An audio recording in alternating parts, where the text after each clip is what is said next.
Okay, cider has been sitting for at least, probably close to 2 weeks because I've been busy with work. But stopped bubbling days ago, and looking pretty decent here. So now what we're gonna do is you need to add this potassium sorbate. So that is, I've got my old recipe here. 2.5 teaspoons of potassium sorbate. I'll add to that bucket. Now for the rest of it, so that will stop fermentation completely. It won't ferment anymore after this, because I'm going to be adding this extra sugar back in, which can restart fermentation. So to make things a little easier on me, I've got this last gallon of cider, and I'm going to put this whole, looks like 5 pounds of honey. Honey's expensive right now. It's always kind of been expensive, but I can't remember how much I paid for it, but a little pricey. So I'll dissolve the sugar back in there. I won't get it super hot, just warm enough to get it dissolved again. And then I'm going to add 2.5 teaspoons of wine tannins. And I'll measure this out, but then I'll kind of sprinkle it in. And this is, like I said, this is the tannins from like red wine, red grape skins. Basically, it was what makes your red wine. It kind of gives it that little bit of bitterness. And then I also will add 6 teaspoons of malic acid. And I was talking about this before. This is what's on your sour gummy bears, or gummy worms, or whatever you want to call it. Super sour stuff. And then I might add a little bit of, I might add 2 tablespoons of this. So 6 tablespoons of malic acid and 2 tablespoons of like an acid blend, or like a little less harsh sour tartness. So then by then I'll be all done. So I'll add that to my 4 gallons I got there. It'll be a total of 5. And then I will trickle it into a keg and get kind of bleed the air off, and then start force carbing it, which is where you crank up the CO2. And usually what you want to do is get it cold first. Crank up your CO2, shake it, and it will go into your liquid, and then crank it up again, and then just kind of do it till it's at the carbonation you want. It should stay somewhat stable once you leave it at like 10 or 12 psi, whatever you like to pour at. And this is sterilized already. It's been cleaned on the inside. So I may show that. We'll see what happens here. Okay. All right, back here again. So we did the FG on what I got in the bucket, and from our last video, we had said it was just a little over 8. So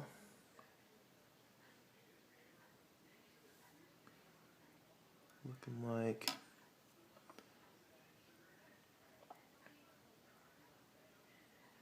yep, we definitely went to full alcohol percentage there. Okay, so we have a little over 8% alcohol, 4 gallons there. So if you crunch the numbers, I'll add another gallon here. We'll end up with a final alcohol content about 6.2 if you just kind of do some simple math there. Okay, so this is the kegging part. Like I said, I had already cleaned it. There's a lot of bubbles in there, but like I said before, bubbles are our friends. This is kind of standard size. I'm not sure the exact size, but brewing like tubing that you kind of need for kind of multiple things. So I got it hooked up. That's what's nice about these actual fermenter spouts, is it fits those. It's kind of tight, but you can slip them right on there. And then I've already broken the seal here, so I'm leaving it covered to just keep it protected. I mean, it's 8% alcohol, so it'd be less likely to get contaminated, but still, but I also have it open so that it will vent. So I'll just turn that on, kind of dark, there we go. So I'll just crank this over to on, and you'll see this start going. Just gravity fed. I cleaned the tubing with the sanitizer as well, because it's been sitting. And so here's my dissolved with honey, potassium sorbate I put in there. The tannins, which is that fine powder, it's really kind of hard to work with. Just kind of got to sprinkle it in slowly. And then the two tart acids that I put in there. So I'll add those at the end. I'll pour them. I may pour it in the bucket to make it a little safer, but I'll get it in there. So yeah, if you take a taste of this stuff, it's pretty dry. A little bit of tartness left in there. Not much sweet at all. It's actually a little bit better than some of the other ones I've had before. It's a little easier to drink. So once it starts getting down, at the bottom there should be a fair amount of sediment. What people do in brewing a lot of times is, at this point, they'll actually try to keep some of the sediment out of there, and they'll put it in what they call a second fermenter. And when you do a second fermenter, they do, it lets it ferment another few weeks, but a lot of it is just for clarity. You know, if you see a lot of your beers that are homemade, a lot of them are cloudier because they don't do the secondary fermenter, but there's ways around it too. I saw that they're making plastic conical fermenters now, which seem somewhat affordable.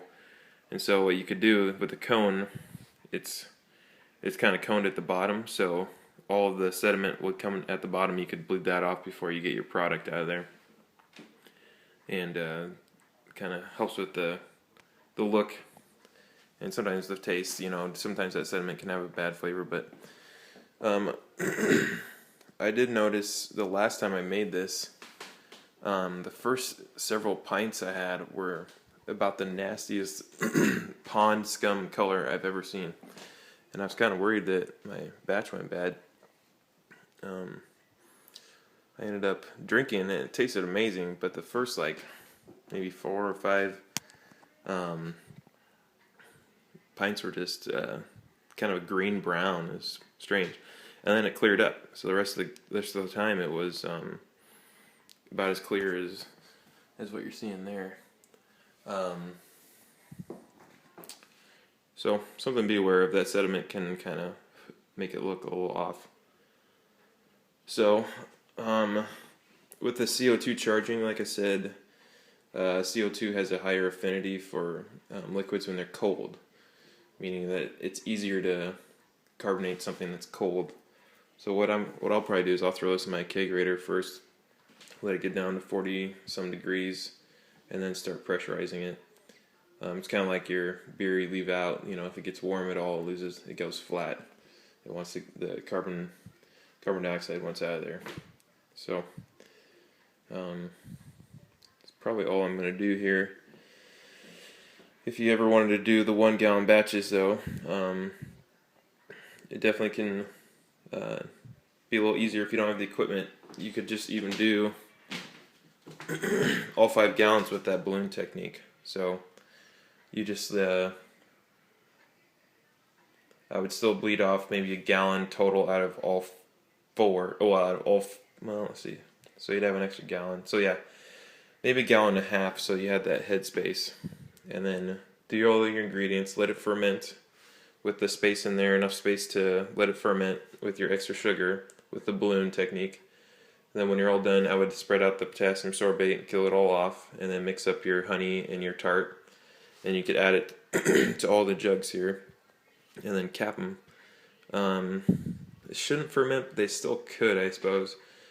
And then the only bad thing is they wouldn't be carbonated at the end. It would still taste pretty good, but it wouldn't be carbonated if you didn't want to invest in the bottling, and you could bottle when you're done with this too if you wanted.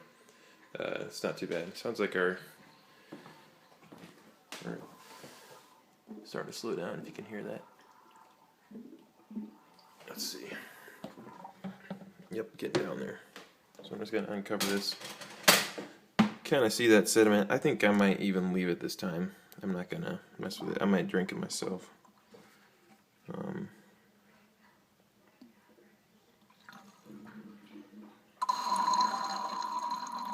It's pretty slimy stuff. This is what they kind of leftovers that the big breweries they feed to cattle. The farmers enjoy the free food too. So pretty thick stuff.